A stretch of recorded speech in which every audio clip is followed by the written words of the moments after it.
آج یہ جتنے لوگ یہ بولا جا رہا، یہ کہا جا رہا، بھائی اس کا سیدھے سیدھے راست ذمہ دار 2011 نرمل اور عادل آباد کی تقریر ہے۔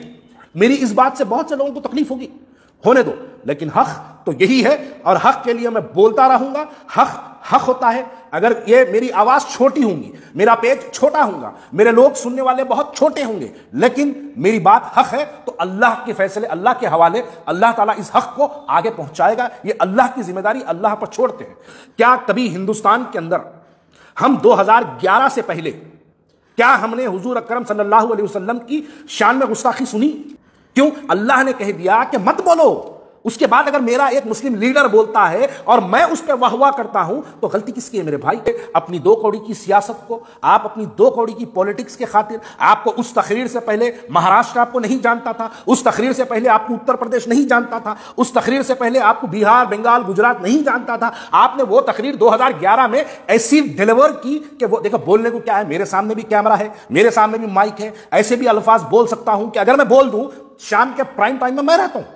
آپ اتنے جہاں مرد، آپ اتنے بڑے مرد مجاہد کہ آپ کورٹ میں 313 کا جب سٹیٹمنٹ ہوا آپ کا، 313 میں بولے نو مائی لارڈ شپ، میں ایسی کوئی تقریر نہیں کرا، بولے آپ میمورنڈم دیے، اے سی پی کو ایسا مسکراتے ہوئے میمورنڈم دیے جیسا کوئی شادی کا رخصہ دے رہے۔ ارے حضور اکرم صلی اللہ علیہ وسلم کی شان میں گستاخی ہوئی، میرے صاحب آپ کے چہرے پہ اتنی مسکراہٹ ہے، شادی کا رخہ ہے آپ کے گھر کا، وہ پیس کمیٹی کے ممبر بن کے بیٹھے ہیں، جا کے وہ گنیش کے دن جلوس ہٹا کے اس دن ڈال لو، اس دن کا جلوس لے آ کے اس دن ڈال لو، عوام کو تربیت دیے۔ کہاں ہے میرے بھائی صاحب؟ کیوں نہیں نکلتے آپ؟ کیوں جلوس لے کے آپ نکلو، آپ نکل کے جاؤ، ڈی سی پی کہنے جاؤ، سی پی کہنے جاؤ، ڈی جی پی کہنے جاؤ، شہر حیدرآباد کو جیسے میلاد کی ترغیب دیے تھے جلوس کی، ویسا نکلو، جاؤ پولیس اسٹیشنوں میں احتجاج درج کراؤ۔ نہیں کر رہے، کیا آپ لوگ خالی اس حد تک محدود رہ گئے یا پھر آپ کو آپ کے سیاسی آخاؤں نے اس حد تک محدود کر کے رکھ دیا؟ ارے آپ کے سیاسی آخاؤں کو چھوڑو، یہ دونوں جہاں کے عالم کے آخا کا معاملہ ہے۔ حضرات، آئے دن ہم کو یہ مناظر دیکھنے پڑتا ہے کہ حضور اکرم صلی اللہ علیہ وسلم کی شان میں گستاخی، ایک ایسی گفتگو ہے جس پہ بات کرنے کے لیے جو ہے دل شرماتا ہے، کیونکہ سرکار دو عالم صلی اللہ علیہ وسلم کی شان میں گستاخی تو کوئی کر نہیں سکتا، شان میں گستاخی کرنے کی کوششیں کی جاتی ہیں۔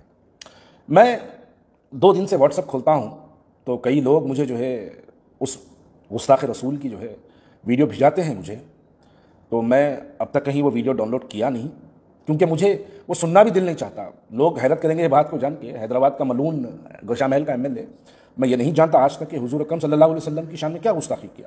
مجھے ہزاروں کی تعداد میں مجھے ویڈیو، جب ویڈیو آتی میوٹ کر دیتا ہوں، اسکرول کر دیتا ہوں، میں نہیں سننا چاہتا کیونکہ دل گوارا نہیں کرتا۔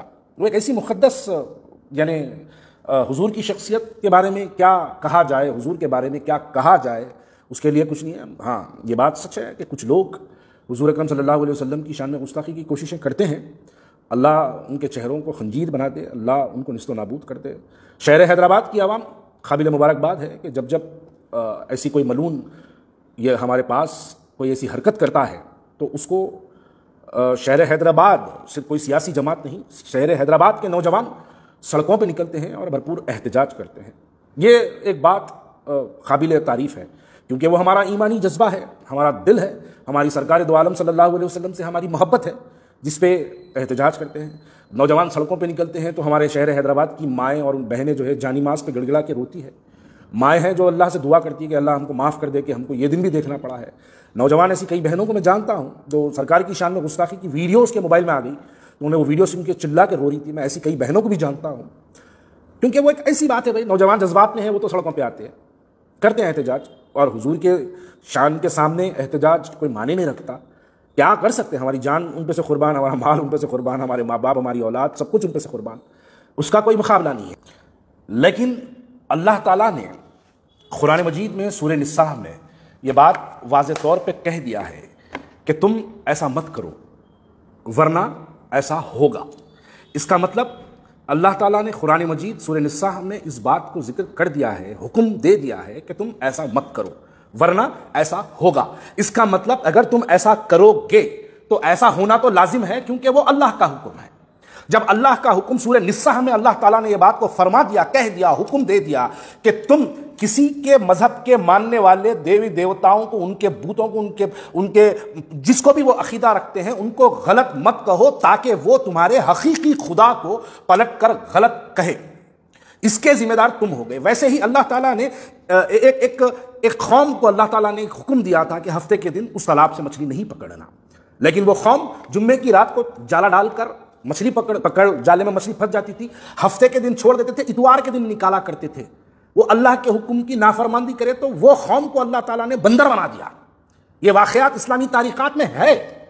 اس کا مطلب یہ ہے کہ سورہ نساء میں اللہ تعالیٰ نے جب کہہ دیا ہے کہ تم یہ کام مت کرو، تو لہٰذا آپ کو یہ جو تقریریں سننی پڑ رہی ہے، یہ اب محترم حضرات، میری ویڈیو سننے والے ناظرین، میرے پیارے بھائیوں، میری امت کی بہنوں، میرے نوجوان مسلمان بھائیوں، بشمول میں بھی اس جلسے میں تھا۔ میں یہ بات پوچھنا چاہتا ہوں، کیا کبھی ہندوستان کے اندر ہم 2011 سے پہلے کیا ہم نے حضور اکرم صلی اللہ علیہ وسلم کی شان میں گستاخی سنی؟ ہم سنتے تھے کس پیمانے پہ؟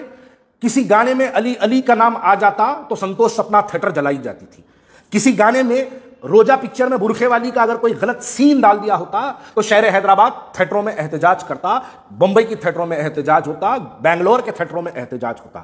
دیکھیے، جب آپ 2011 کے اندر ایک ایسا سپارک آپ چھوڑے کہ روز ہم کچھ یعنی میں یہ کہنا چاہ رہا ہوں کہ آپ نے غلط بیج بو دیا۔ جب آپ نے اس غلط بیج کو بو دیا تو آپ کی ہماری آنے والی نسلیں، آپ تو بولے اپنی دو کوڑی کی سیاست کو، آپ اپنی دو کوڑی کی پولیٹکس کے خاطر، آپ کو اس تقریر سے پہلے مہاراشٹر آپ کو نہیں جانتا تھا، اس تقریر سے پہلے آپ کو اتر پردیش نہیں جانتا تھا، اس تقریر سے پہلے آپ کو بہار، بنگال، گجرات نہیں جانتا تھا۔ آپ نے وہ تقریر 2011 میں ایسی ڈیلیور کی کہ وہ دیکھو بولنے کو کیا ہے، میرے سامنے بھی کیمرہ ہے، میرے سامنے بھی مائک ہے، ایسے بھی الفاظ بول سکتا ہوں کہ اگر میں بول دوں، شام کے پرائم ٹائم میں رہتا ہوں، بولنے کے لیے کوئی بڑی بات نہیں ہے، کچھ بھی کہہ سکتے، لیکن کہنا ذاتی شہرت کے لیے ہو جائے گا۔ آپ کی دو کوڑی کی سیاست، آپ کی پولیٹیکل پارٹی کے ایکسپینشن کے لیے آپ کو جیسے ہی آپ نے وہ تقریر ڈیلیوری دی، اس کے بعد پورے ہندوستان کے کونے کونے میں یہ گودی میڈیا اور یہ نیشنل میڈیا نے آپ کی تقریر کو اٹھا کر مسلمانوں کے ایک لیڈر نے اس انداز میں تقریر کی بول کے اس تقریر کو پیش کیا گیا۔ ارے آپ اتنے جہاں مرد، آپ اتنے بڑے مرد مجاہد کہ آپ کورٹ میں 313 کا جب سٹیٹمنٹ ہوا آپ کا، 313 میں بولے نو مائی لارڈشپ، میں ایسی کوئی تقریر نہیں کرا، بولے آپ۔ جب وہ 2011 کی جب وہ تقریر ہوئی، عادل آباد کے اس اسٹیج پہ میں بھی تھا، میں بھی جب ان کی وہ تقریر سنا، تھوڑی دیر کے لیے جوان تھا، ینگ تھا، میں بھی بولا واہ شیر ہمارا بولا، مرد مجاہد ہمارا بولا، میں بھی بولا، آج اعتراف کر رہا ہوں اس بات کو، میرے دل میں بھی اس تقریر کے بعد ارے کیا بولے بھائی بولے۔ اس کے تھوڑے دن بعد جب پولیٹیکل میچورٹی ہم میں آئی اور دینی معلومات میں جب ہم تھوڑا سا تعلیم دین کی طرف ہم راغب ہوئے، جب ہم اسلام کو پڑھنے لگے، جب میں سورہ نساء کی اس آیات کا ترجمہ پڑھنے لگا تو مجھے پتا چلا کہ وہ تقریر غلط تھی۔ کیوں؟ اللہ نے کہہ دیا کہ مت بولو، اس کے بعد اگر میرا ایک مسلم لیڈر بولتا ہے اور میں اس پہ واہ واہ کرتا ہوں تو غلطی کس کی ہے میرے بھائی؟ ہم دونوں کی ہے۔ اللہ مجھے معاف کرے اور اللہ اس دن کے لیے تمام لوگوں کو معاف کرے۔ لیکن آج یہ جتنے اللہ کا حکم کے مطابق آج یہ جتنے لوگ یہ بولا جا رہا، یہ کہا جا رہا، بھائی اس کا سیدھے راست ذمہ دار 2011 نرمل اور عادل آباد کی تقریر ہے۔ میری اس بات سے بہت سے لوگوں کو تکلیف ہوگی، ہونے دو، لیکن حق تو یہی ہے اور حق کے لیے میں بولتا رہوں گا۔ حق ہوتا ہے، اگر یہ میری آواز چھوٹی ہوں گی، میرا پیج چھوٹا ہوگا، میرے لوگ سننے والے بہت چھوٹے ہوں گے، لیکن میری بات حق ہے تو اللہ کے فیصلے، اللہ کے حوالے، اللہ تعالیٰ اس حق کو آگے پہنچائے گا۔ یہ اللہ کی ذمہ داری، اللہ پر چھوڑتے ہیں۔ لیکن جب یہ معاملات ہیں، اب چلیے حالات بالکل خراب ہیں، آئے دن ہم کو اپنے حضور اکرم صلی اللہ علیہ وسلم کی شان میں گستاخی، سوشل میڈیا پہ کعبۃ اللہ کی بے حرمتی، سوشل میڈیا پہ مدینہ منورہ گنبد خضرا کی بے حرمتی۔ ارے میرے بھائی، یہ چیزیں کب سے دیکھ رہے ہیں؟ میری عمر بھی آج 40 کے اباؤ ہو چکا ہوں، میں بھی تو دیکھ رہا ہوں سیاسی زندگی۔ 2012 سے پہلے میں یہ سب چیزیں نہیں دیکھا کرتا تھا۔ کچھ پاگل بولیں گے سوشل میڈیا پہ نہیں تھا 2011 سے پہلے، لوگ بولیں گے یہ بات کو، لیکن میرے بھائی کہیں نہیں سنتے تھے تقریریں، ہم کوئی آ کے نہیں کہتا تھا، ہم احتجاج کرتے تو چھوٹے موٹے تھیٹروں میں جب گانے لگتے تھے، گانوں میں کوئی علی علی مولا مولا اگر بول دیا تو ہم اس پہ احتجاج کرتے تھے، کوئی برقعے والی کا سین اگر کسی پکچر میں غلط آتا تو ہم اس پہ احتجاج کرتے تھے، ہمارا وہ لیول تھا۔ لیکن آج آئے دن یہ ایک جو سوامی کا کیا نام ہے نہیں معلوم میرے کو، لیکن وہ جو ایک بیان آیا، وہ بیان آتے ایف آئی آرز ہوئے، ایف آئی آرز ہو رہے، بہت اچھا ہے، میں بولتا ہوں کرنا چاہیے، قانونی گرفت میں پکڑ کے رکھنا چاہیے۔ ایف آئی آرز ہو رہے ہیں، ایف آئی آر ہوتے رہ رہے ہیں، پھر اس کا ایک شاگرد، اس کا ایک پالکڑا آ کے جو ہے پھر انہیں اور ایک بیان دیتا، اور شہر حیدرآباد پوری ہندوستان کے مسلمان پھر نکل کے ایف آئی آر کریں گے۔ اب ہم یہی کریں گے؟ بھائی اس کی بنیاد کیا ہے؟ اس کا حل کیا ہے؟ آپ جا کے ڈی جی پی کو، آپ ایک ابھی دیکھا تھوڑی دیر پہلے میں ہماری قیادت جا کے ڈی جی پی کو جو ہے ایسا مسکراتے ہوئے میمورنڈم دیے، اے سی پی کو ایسا مسکراتے ہوئے میمورنڈم دیے جیسا کوئی شادی کا رخصہ دے رہے۔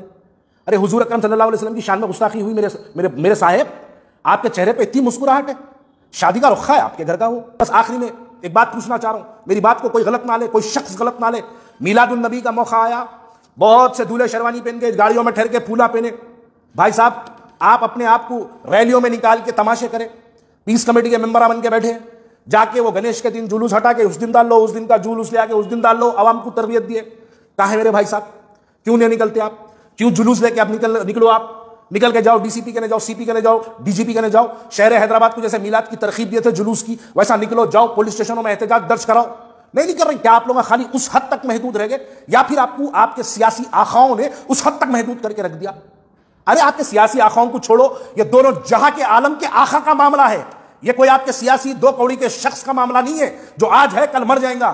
یہ میرے اور تمہارے آقا دو عالم کا معاملہ ہے. یہ اس کا معاملہ ہے جس کی صدقہ پورا ہندوستان, پوری دنیا اس کا نام کے صدقہ کھا کے دنیا جی رہی ہے. یہ ان کا معاملہ ہے. چھوڑو آپ کی قیادت کو. اگر آپ کی قیادت نہیں نکلنے دیتی تو مت نکلو. یہ اس قائد کا مسئلہ ہے جو قائد آسمانوں کا قائد ہے, جو پورے دونوں عالم کا قائد ہے. یہ وہ حضور اکرم صلی اللہ علیہ وسلم کا معاملہ ہے. پولیس اسٹیشنوں میں کمپلین کرو, پولیس والوں کو جا کے بولو کہ خالی ایف آئی آر سے معاملہ حل ہونے والا نہیں ہے. گرفتاری دو, گرفتار کرو ان لوگوں کو, اور ایسے مقدمات ڈالو کہ ان مقدمات کے اندر سے زندگی بھر وہ جو ہے ان معاملات میں سے باہر نہ آئے. ویسے معاملات کے لیے آپ اپنا احتجاج درج کراؤ. نوجوانوں, میں آخری میں ایک اپیل آپ تمام سے کرنا چاہتا ہوں. میرے موبائل پہ میں دیکھتا ہوں, جب میں واٹس ایپ کھول رہا ہوں, اس شخص حضور اکرم صلی اللہ علیہ وسلم کی جو گستاخی کیا, میرے بھائی کوئی مسلمان کا دل کیسے گوارا کرتا کہ اس کو لاکھوں کی ہزاروں کی تعداد میں آپ واٹس ایپ کے گروپوں میں ڈال رہے ہیں؟ میرے بھائی کیوں ڈال رہی ہے؟ ارے انہیں اپنے آقا کے بارے میں جو ہے گستاخی کرا اور آپ لوگ گروپوں میں وائرل کر رہے ہیں اس کو. میرے بھائی, جتنے میرے بھائیوں سے میں گزارش کر رہا ہوں, کسی بھائی کے پیج پہ یا کسی بھائی کے گروپ میں اگر وہ ملعون کے کہے ہوئے الفاظ اس کے سوشل میڈیا کے ٹائم لائن میں یا فیس بک پہ یا انسٹاگرام پہ یا ٹویٹر پہ یا یوٹیوب پہ کہیں بھی یا واٹس ایپ کے کسی گروپوں میں اگر وہ ویڈیو ہے تو ڈیلیٹ کر دو. ہم اپنے آقا کی شان میں گستاخی سن بھی نہیں سکتے میرے بھائی, ہم اس کو وائرل نہیں کرتے.